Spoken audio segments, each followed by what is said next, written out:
Well, hello and welcome, everybody. We are here with a special edition with Astrologer Stormie Grace, and we wanted to continue the conversation that began during the solstice eclipse panel last week. There were some questions that came in from the audience that we didn't have a chance to address, so we're going to focus on one of those key questions around the election day astrology. We are also going to go into the upcoming lunar eclipse, why this eclipse is significant, and how it's going to affect each of your signs. So Stormie's going to take us on a trip around the zodiac, and we'll go through the signs and how the eclipse will affect it. And then Stormie is also an inner circle guide for our online monthly membership community. And so we're going to talk a little bit about Stormie's mastery class teaching, what she's going to be teaching when she is our guide in September. Stormie, welcome back. It's so great to be here with you again. Yes, thank you. It's nice to be back, and I'm pumped about all that we're going to talk about today. So, Me yay. too. Yeah. All right. Let's start with the election. So I want to read the question from Susan. She's an Okay. inner circle member. She submitted this question before the panel. So she says, what does the astrology look like for November 3rd, election day? Yeah, and that's a big question because not only when we have an election here is it big for the United States, but what we do as a country affects other countries and our alliances, and a lot of things are being reset. So it's definitely a good and a big question. And there is a lot more astrology that I'm going to address, but I want to address the astrology very specifically of Mercury, because when we're making decisions, when we're counting votes, when we are changing our minds or anything like that, we really want to know what that planet of communication is doing.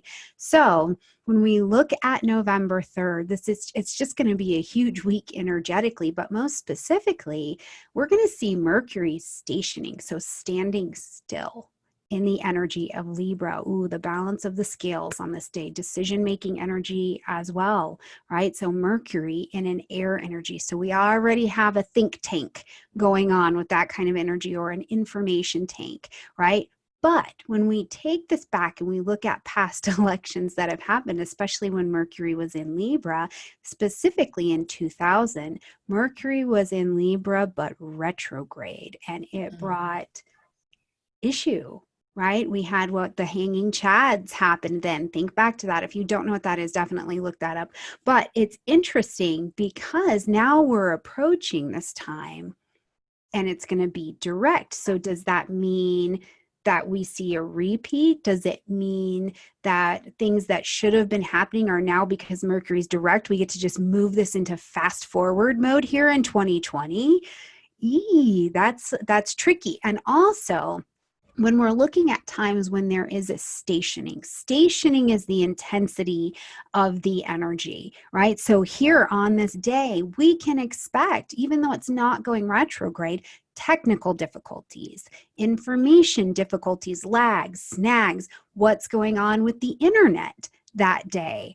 It's going to be a day where I think, without deciding any outcomes, what we can plan on is lots of issue. And that, here we are, we're supposed to make this decision on November 3rd. And I don't know that it happens on November 3rd, right? We could see huge delay that comes with this for some reason, because information is maybe missing now. Not to mention, Mercury at that time is also going to make three really important aspects happening here. And he's going to square Pluto, going to square Saturn, going to square Jupiter. So we're going to square all the big guys still in the energy of Capricorn. So if we look at these individually, first of all, a Mercury-Pluto square sometimes brings in some really underhanded BS to the table, right? It could be so great for maybe this big change and then this empowerment and this evolution, but it's also, we've seen it before with some really subversive tactics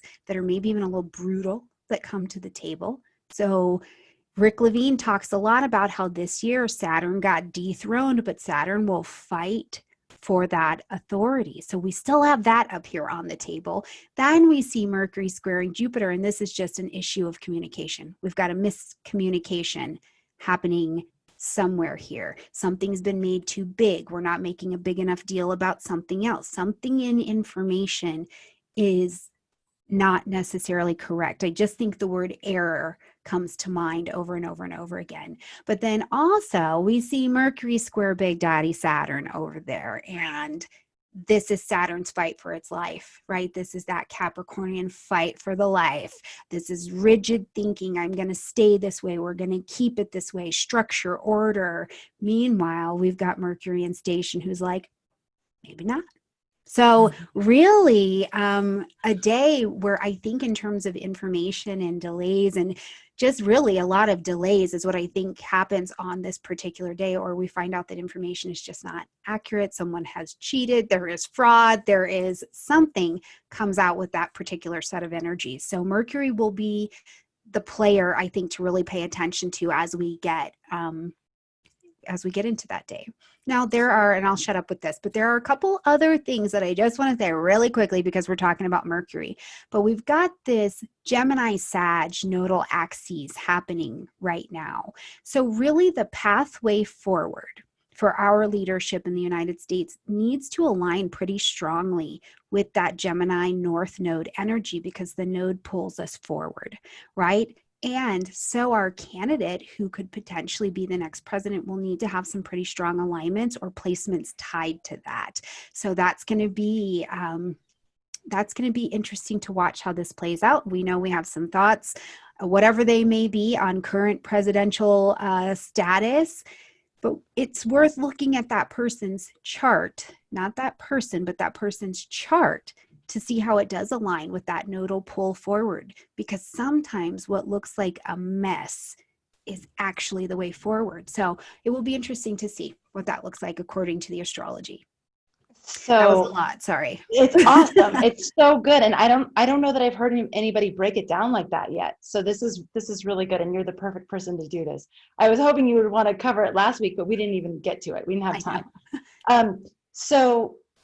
Okay, so Mercury is stationing, which we all know that's when we actually feel that Mercury retrograde energy way more than usual. Like it's more pronounced. And then we have all these squares, and then we have the Gemini North Node happening.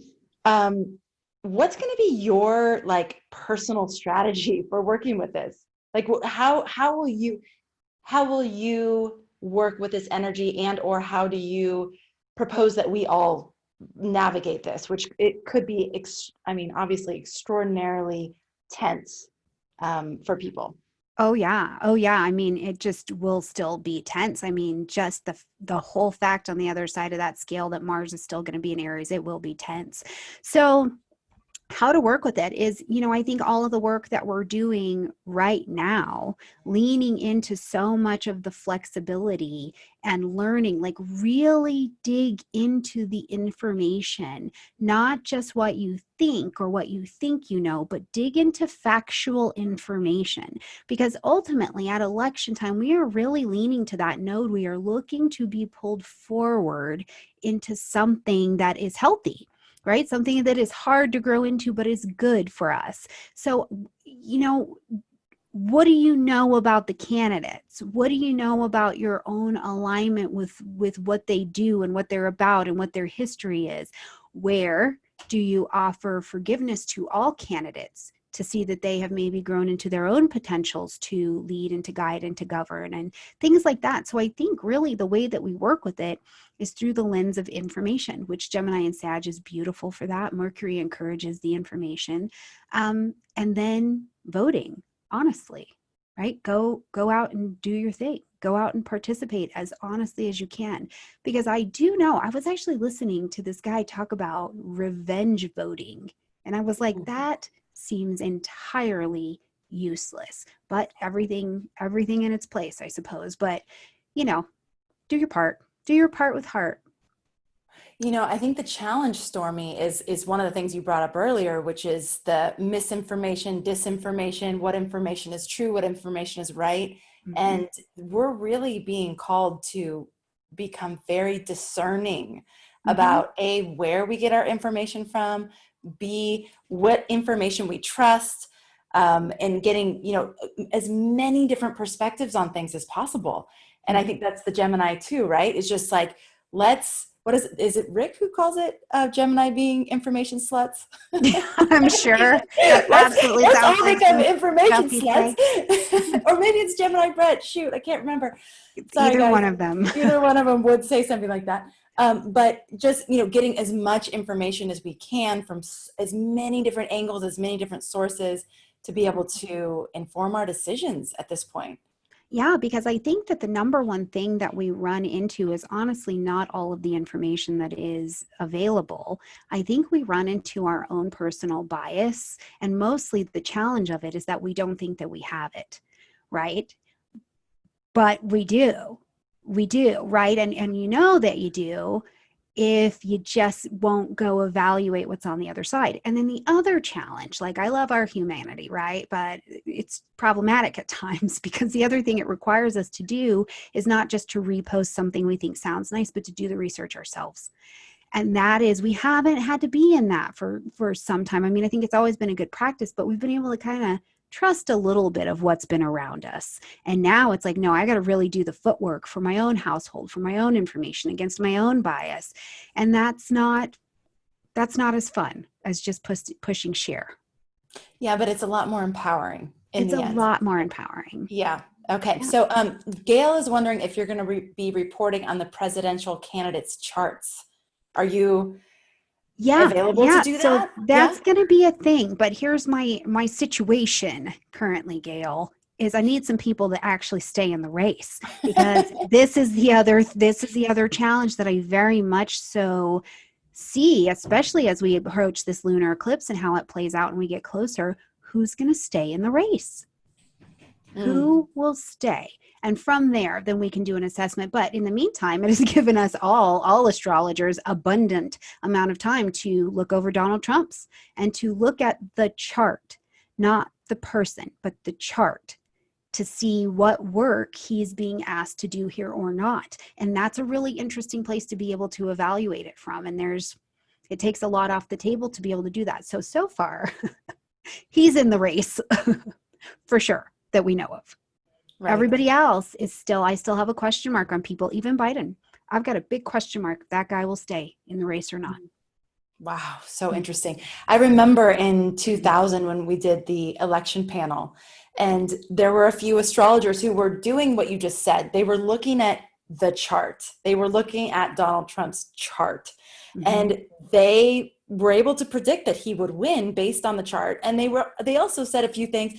I remember the audience, I love you all, but it was very heated and people were really angry. But I think what hopefully we learned from that is that the astrology speaks, the astrology doesn't have, of course, humans have bias, but if we can look at things a little more objectively and just look at the astrology, that different information comes out. So Stormie, will you make your decision based on, I'm not going to ask you who you're going to vote for, but will you make your decision based on the astrology? Will you take into to account their charts when we actually absolutely know? I will definitely take that into account. And then the other part for me is, I don't know, with any decisions that come up in my life, especially like the big ones, and this to me is a big one. I think it's it's nice to be able to vote. But I pray, right? Because the biggest thing for me is,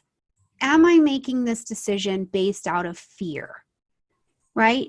Because I like to pretend that I know the entire pathway forward, but that gets me into a lot of trouble, right? And typically, if I'm making a decision out of fear, what it looks like is I'm afraid I'm not going to get something that I want, something that I want is going to be taken from me, or that I'm just not safe and going to be okay.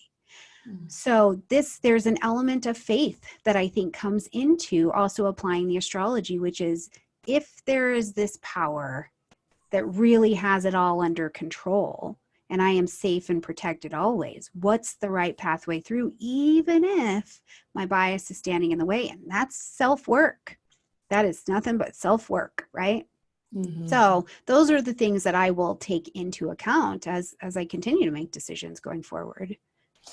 It's those words that we all talked about at the 2020 forecast, the step up words, that that's that real Saturnian, like we each have to step up and own our inner authority and own, like, these aspects of ourselves that we have cast onto other Mhm. parties, authorities, structures.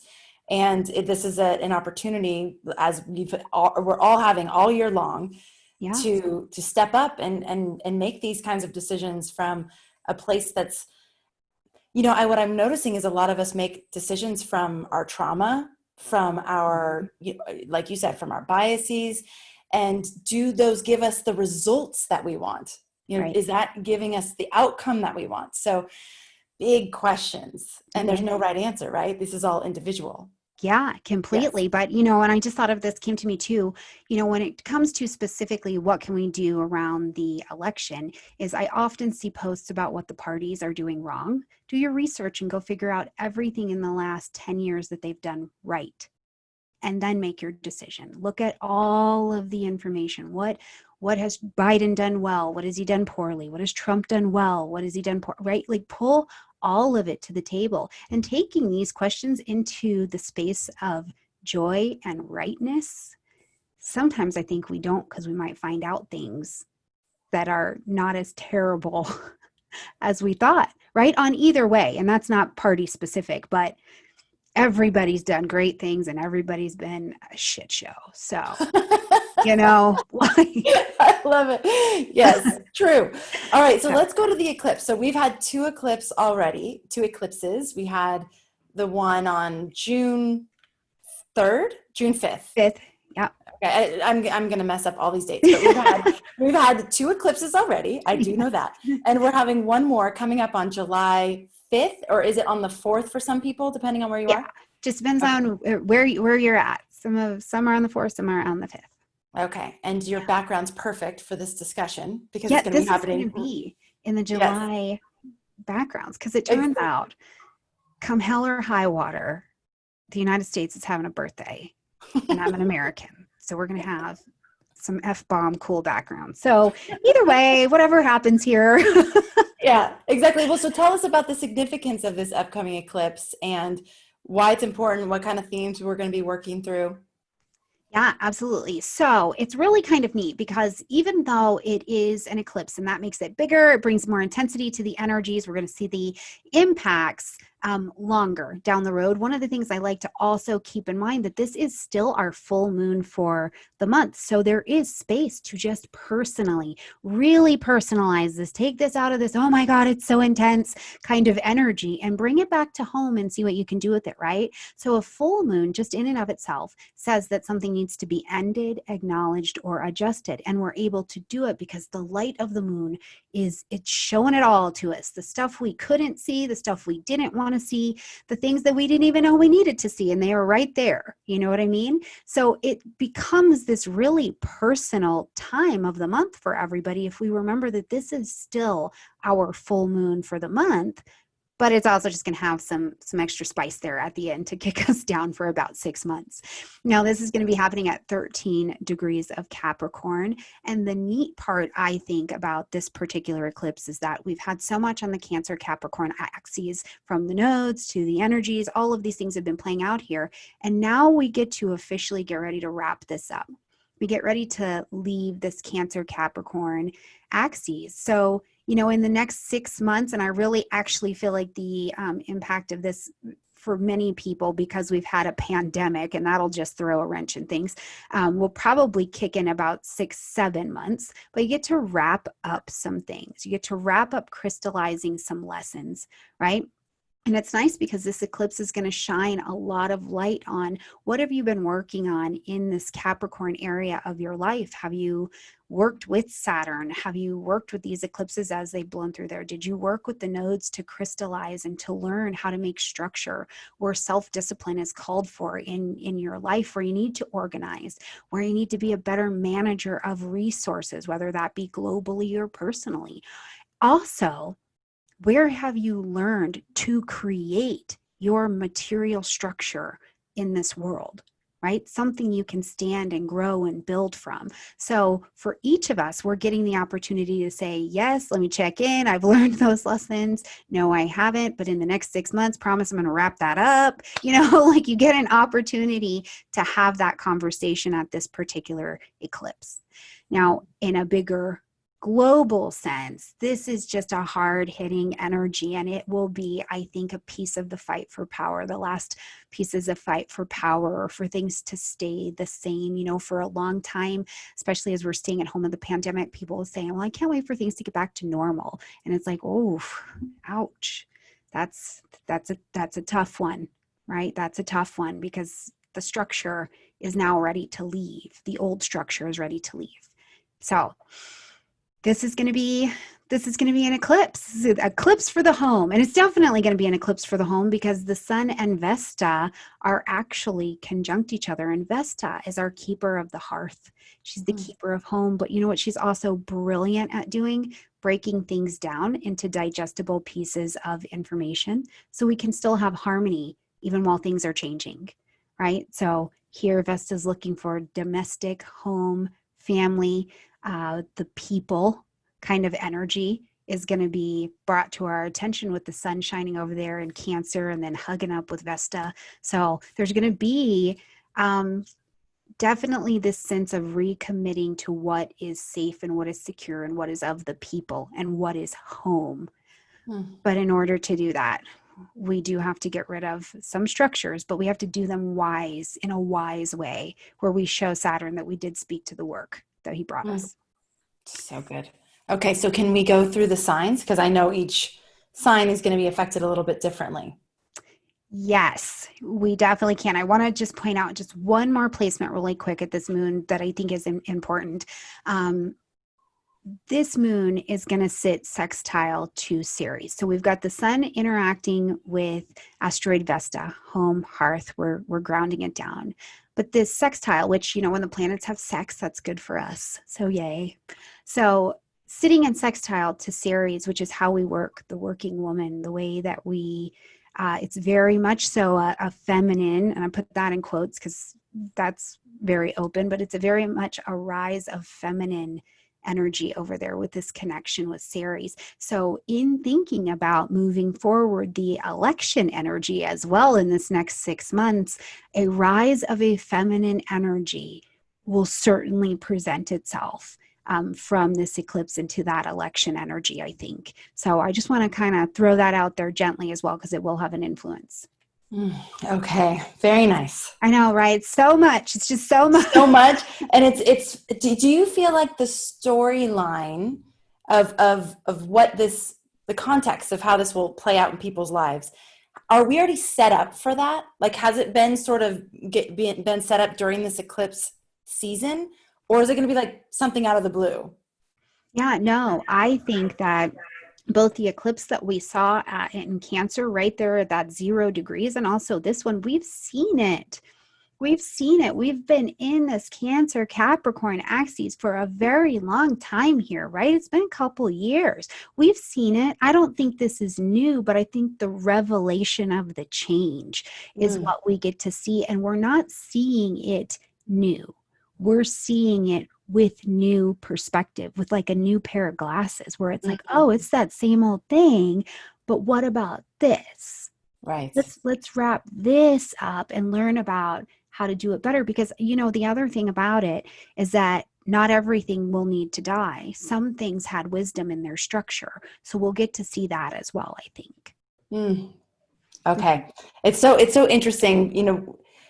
It's just so interesting studying the astrology and the timing and hearing from all of you, and you get a sense for what it might be. It's like it's brewing, you know? And so then it's like, well, how's it going to play out? It's just, I always feel very curious about it. And I'm sure it's good to be curious, because I mean, I don't know, there's even Uranian energy involved in this one, and that's always curious. That is always like, ooh, what is that? But that's that new pair of glasses, I think. So you're right. When we look at the astrology, it's like, ooh, I mean, that's how I feel. That's why we're all obsessed, right? Okay. Let's go through each of the signs. Okay. And we're going to start, because this particular eclipse is in Capricorn, we're going to start with you. So I'm going to just throw this out there. Hold on real quick, Stormie. Before you do that, just to back up, we're going to go through the signs for the lunar eclipse that's happening on July 4th, 5th-ish, depending on where you are in the world, right? Yes. And how it's going to impact each zodiac sign. Okay, go. Yes. Sorry. So my throw out is this. I love and believe in how core energies hit the sun. But if you like to listen for your rising sign, feel free to apply it however you want. Or if you're listening for your moon sign, whatever it is, I'm just going to tell you that it's in Capricorn. We're looking at first house energy. Feel free to apply it how you see fit, especially if you've been practicing for a while. Okay. All right, so we've got a lunar eclipse in Capricorn energy. This is likely to hit that first house for you, right? So in your own sign, one of the things that happens in my experience with people in general is when an eclipse comes to your first house, you have this like emotional reaction to things and you're able to just see things about yourself differently, right? And one of those things in the first house is how do you regard yourself? How are you acting in public? How are you showing up? What is this identity that you're carrying around with yourself?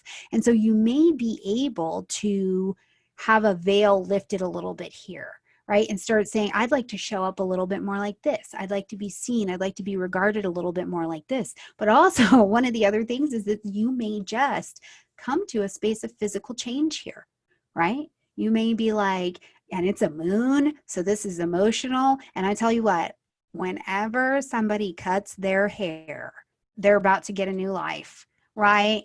Right? Everybody, look, you're laughing because you know exactly what I'm talking about. Well, what I've noticed is that most women, when they go through a divorce, they end up chopping their hair, which I was definitely included in that. It was like, just chop the hair off. Absolutely, right? Because it's like, oh, one of these limbs has to go. And it turns out I need these other ones. So it might as well be a haircut because you're ready. It's like new life, new breath comes to the table. And I just need to look the part. So you could even find physical changes happening over here. One other thing I'll say about this in first house is I always consider across the street. So seventh house. So this may be a place for you too, Capricorn, where you need to pay attention to what do you need? Right? Is it too much of what other people have needed? Is there too much other on your table? And it really has to come back to what does Capricorn energy need? Right? So that's something to pay attention to at this eclipse. And remember, you got 6-7 months to figure that out. So that's nice. You don't have to do it by Tuesday. Good news. Nice. Okay, Saggies, this is going to be happening in the second house energy for you. And the second house, I'm a Taurus, I know all about this, is about self-worth, right? This is self-worth. This is value. This can be brought to the level of finance as well. But finance and how do you make money? What are your creative talents that you take out in the world and you use them to make money? Right? So all of these things come into question, and it's neat because what may happen is the veil just becomes very thin and you go, oh, I know how to do that. Not to mention that North Node, the transiting North Node is in Sagittarius right now. What do you already know that seems like useless information to you that you could be giving away to somebody, and then you create a stream of passive income for yourself with information that was just lying around? You went back to something in your past and pulled it out, and you've learned to use it again. And this changes your financial situation.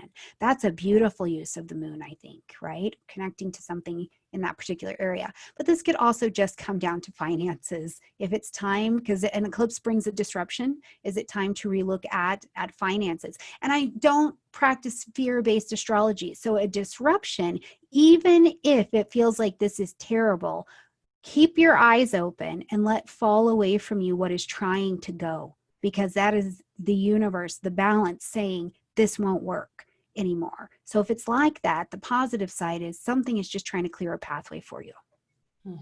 Yeah, lovely. I like that. So yay. Okay. I love your declaration about not practicing fear-based astrology too, because it's so important to stay in, okay, what's the lesson? How can we learn?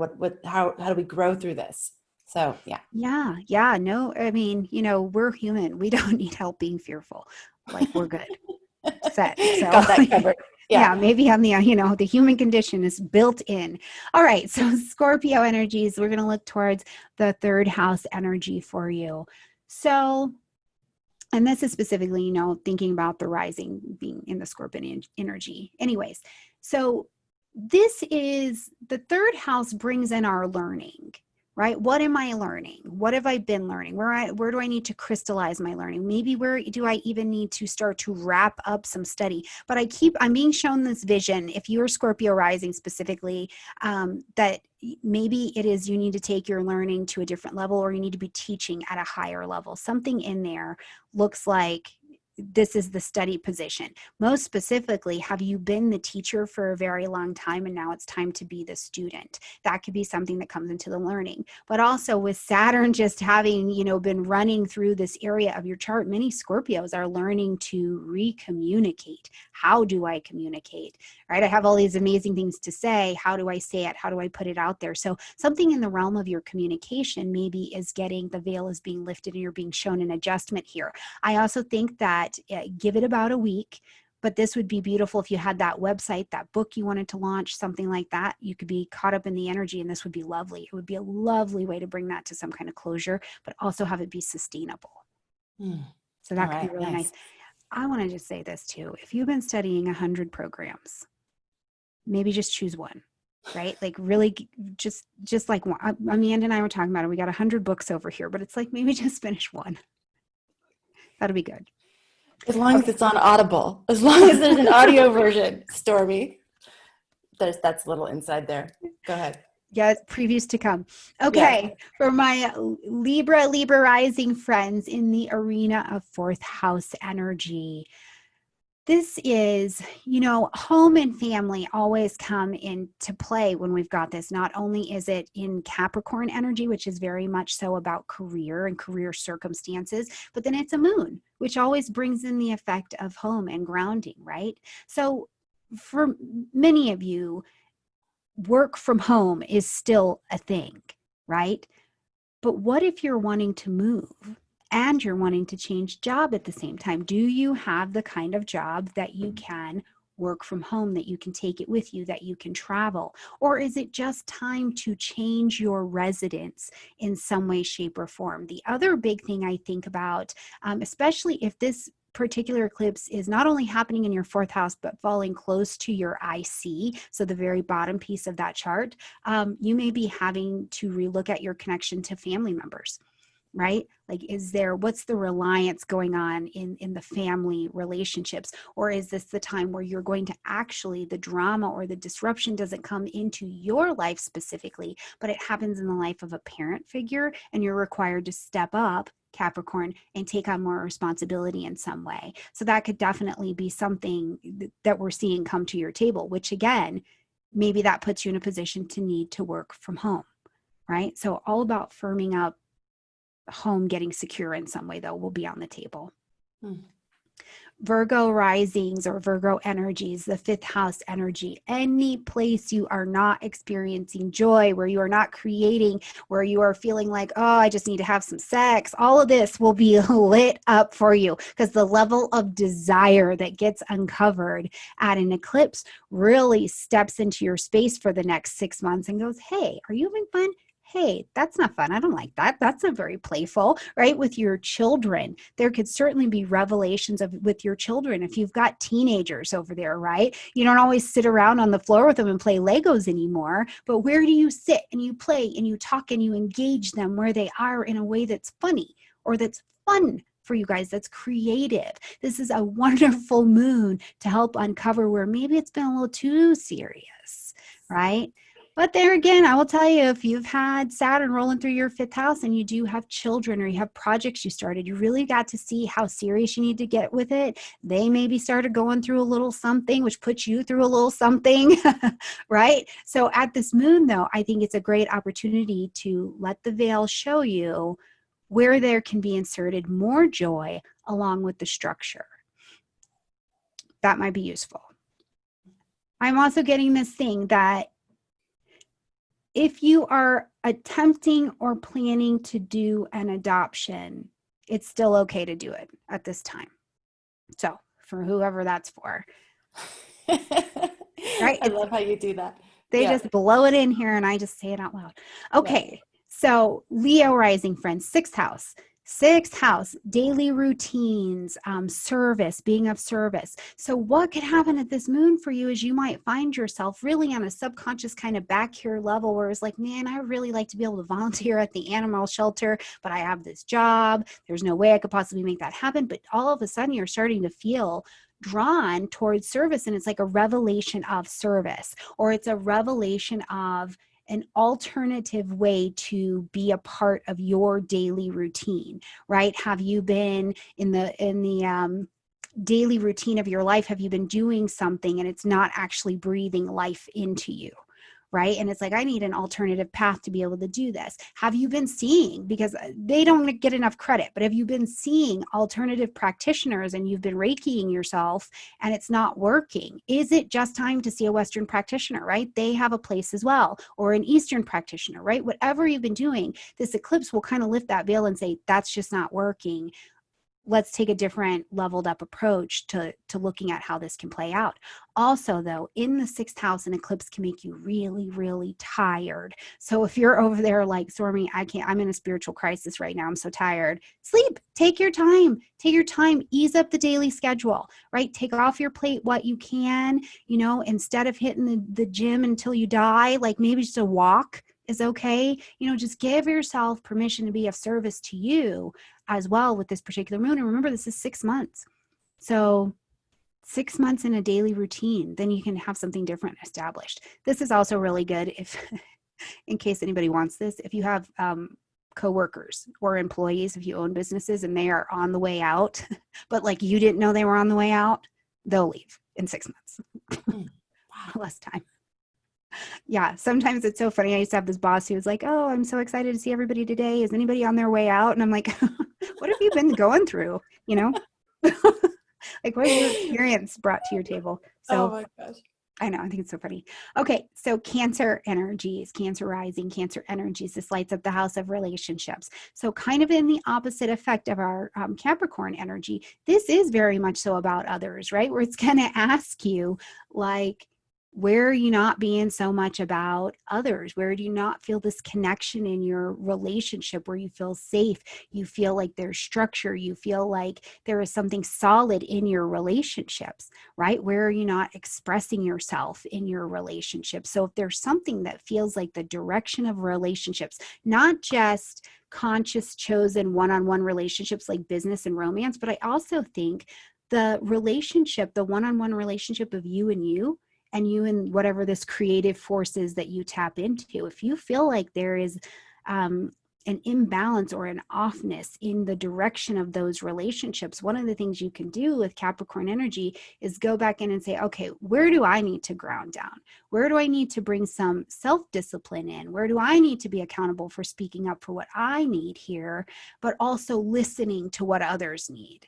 Right? That's going to be a great place of relationships. But also, I do think that in a very significant career way, there are new energies of people who will likely walk in just after this eclipse for you as well.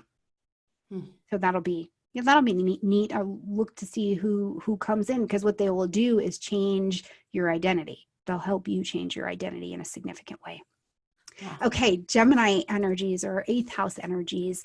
This eclipse hits the underworld. So the thing that I think we are the most afraid of in the underworld is 2 things. One, that maybe we are not the most divine power on this planet, which is real interesting to come into collision with, right? Those planets are spinning up there without our help. The sun comes up every day without our help, but that's a rough place because it means I'm not in control of everything. 8th house, right? And that is a very scary concept, I think, when we stand at the doorstep of that things are not in my control and yet I'm still safe and okay, right? But then the other thing is that we're really effing good at some things. We are built beautifully and magically to do things in this world. And what if we just really did them? That's very scary. And both of those live in the underworld. And yes, there are dramas, there are traumas that happen down here as well. And what needs to be seen in any one of those realms, the veil will lift with this eclipse for it. And over the next 3 months, we can start to make some progress moving in the direction of what we see. Now, the 8th house here also speaks to joint resources, and I bring it all down to intimacy, right? Because the most intimate way that we connect with other people is in the ways that are scary. I give you access or some kind of connection to my money. That is scary because that's my life force, right? Or my God, hell, I give you access to my body, right? Like, okay, like we're definitely connected at that level. So we could see shifts and changes to partnerships, collaborations, or connections that you've got going on, where if it's not steady, it's not sturdy, it's not stable, it's going to fall off the scene. It's going to start to pass off the scene. But again, the things that are passing off the scene, if you have stepped up in integrity in them and it's still leading, it's just time to go. It's just time to let it go. So don't reach out for what's falling out unless you absolutely know you haven't done the best with it. Okay. Mm-hmm. Taurus energy, 9th house space. This is the space of expansion. So for my Tauran friends here, higher learning, publishing, marketing, broadcast, getting out of yourself, doing those language studies, any of those kinds of things, as the veil gets lifted here, I think you really get asked the question of, did you go? Did you learn? Have you changed your education? Are you in different cultural studies? Are you seeing things through a different lens? What's your connection with faith? Right? All of these things that seemed completely alien to you maybe 2 years ago now are up on the table, and the veil just kind of lifts and it says, where are we in this realm? Am I ready to teach? Am I ready to stop being the perpetual learner and take my seat at the table as a teacher? Right? Am I ready for the next level of training? Because the Jupiter and Pluto conjunctions will have shown you if you need more training in a particular direction, but it doesn't mean that we run over there and it's like, oh yes, you know what? I don't know things. I don't know who does that. I don't do that. I'm like, oh God, I don't know things. Oh, okay. I don't know things. Like I have to, there's a reckoning that comes with it. You know, like I have to reach the resignation station and then I accept that we gotta, yes, I don't know things.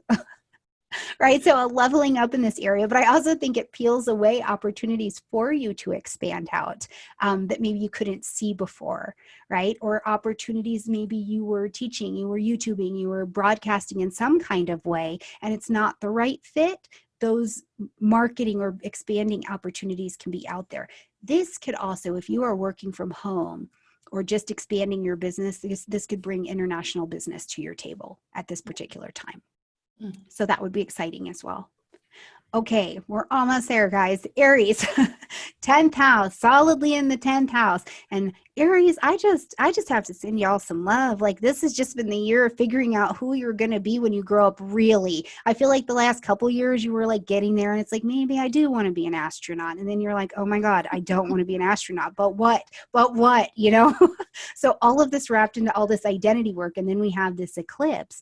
And I do think that what it illuminates for you at this particular time is, are you in the work that you want to be doing? And now work here is kind of a big space, because if you're retired, are you doing something and giving something to the world and being known in your community as what you would like to be known for, right? It doesn't always have to just be you're here at the office. Do you have ambitions? Do you have something you want to do that you can maybe start to step forward? This is a real reflector, I think, to the aspirations of your career and what's happening there. But then it will also take a jump and reflect back at home and say, do you have the foundations in place over here? What's the work life or the work home balance that's happening here as well? Right? Because there's a soul calling that comes from both places. When we feed home, we can really go out in the world and produce, and vice versa. So I definitely think that this brings a disruption to not necessarily the career in terms of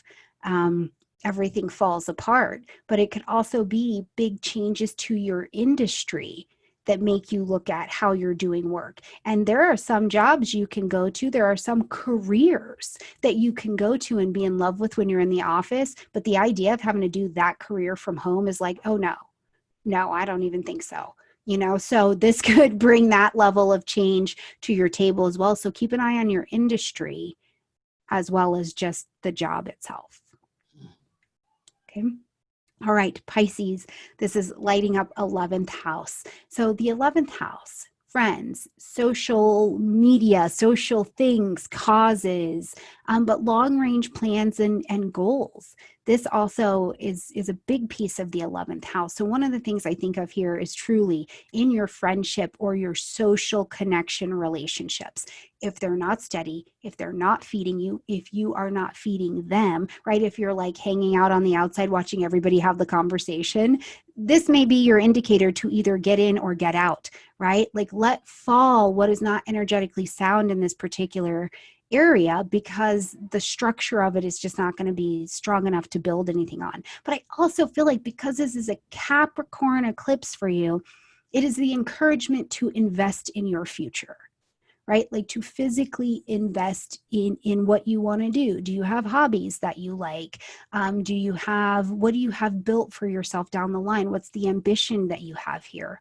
But in a very social way is how you'll likely do that. So does this mean you join a business networking group? Does this mean you join a mastery group? Does this mean you join the knitting people down at your local community, where you all sit 700 feet apart and knit blankets for cats?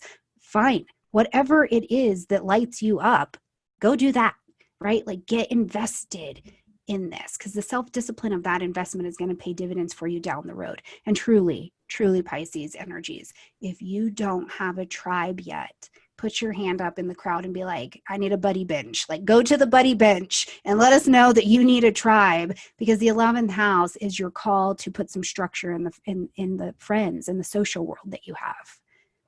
Okay. All right. Aquarius is like never last. So this is a big day for them. So 12th house, this lunar eclipse is in the area of the chart that is hidden or just more behind the scenes, right? So one of the things I think of with an eclipse in the 12th house is this will shine light on behaviors, thinking patterns, behavior patterns that you maybe have that are contributing to your own undoing, right? To your own lack of success. But also, what have you learned over this last couple of years that you're really shining a big light on? Yeah, I'm doing that well. I'm hitting that meditation. Oh man, I used to be doing this over here and I'm not doing it anymore. So you may find that you're actually having a little mini celebration here to say, okay, yeah, the psychic awareness is coming through. That heart-centeredness is coming through. I don't feel like I'm in crisis all day long, right? Or I don't feel as unspinny as you can feel at this particular time. So I think that this is a really nice eclipse for that. Now, the other thing is in the 12th house, because it does cause disruption. I always tell people, if you are involved in any kind, I don't care what it is, any kind of recovery program, dig in. It is an emotional shift and disruption to areas that maybe you haven't seen to do your inventory work yet, but they are cut loose and floating. So dig into whatever you do to recover. Right? In the 12th house, we become quite vulnerable. Vulnerable populations become vulnerable. Autism, any of these things, you kind of want to dig in and lend some extra support there for the structure to be able to make something solid. Oh my gosh. So helpful, right, you guys? Wow, that's awesome. I was taking notes for myself and then the people in my life that I, my intimates. I know you're like, Bob, got it. Here we go. Know how to work with that weekend. Thank you very much. Thank you for doing that. So Stormie is going to be our inner circle guide for the moon cycle beginning in September. Mm-hmm. Right. And part of the inner circle, we only open a couple times a year, usually just once a year, but this year we're opening twice just to offer an additional entry point to any of you students out there who are interested in taking your astrological studies deeper. And for those of you who love the idea of having a different astrologer as your mentor and your guide and your teacher each month. So Stormie is going to be the guide in September, and the guides do lots of things for you. They do a new and a full moon forecast. It's more technical, so it's not necessarily like here's what's happening, but they're going to show you charts and they're going to show you transits and why am I interpreting this way? Mm-hmm. So you can start to understand how to do these things. In addition, they do a mastery class teaching. So they're going to take one of their top tools or techniques that they find very useful in the practice of astrology, and they're going to teach you how to do it. So Stormie, can you tell us what your mastery class is going to be on in September? Yes, we are going to talk about the usage of hemispheres in astrology. And it's interesting because depending on the practice, sometimes it's debated as to, its usefulness, which is the brilliant part about independent or individual astrologers is we all find our little things and then we're going to teach you how we use them. And I love to talk about quadrants and hemispheres. And I always think it's interesting when people get to see how we use hemispheres. It's not just that you have a whole bunch of planets to the right side of your chart. Well, what what are those retrogrades telling us about in your hemisphere work, right? Maybe it's not all about everything on the right side of the chart. What does that point us to, right? I'm really shy. I don't like to be in public. I'm a super introvert. Well, this hemisphere work is telling us you got some things to get moving on, right? Maybe you get to be shy two days a month, right? Like, what does this tell us and help guide us towards the work that you're doing? And not only will we look at that in the personal charts, we will also look at that in the means of transit as well, because it is so much better to know where the energy is at for you for the month. You're over here trying to hustle and push and get the thing out, and you feel like you have this deadline, but really your energies are like, we're still building. Right? So you want to be putting your energies in the most useful place for yourself every month in transit as well.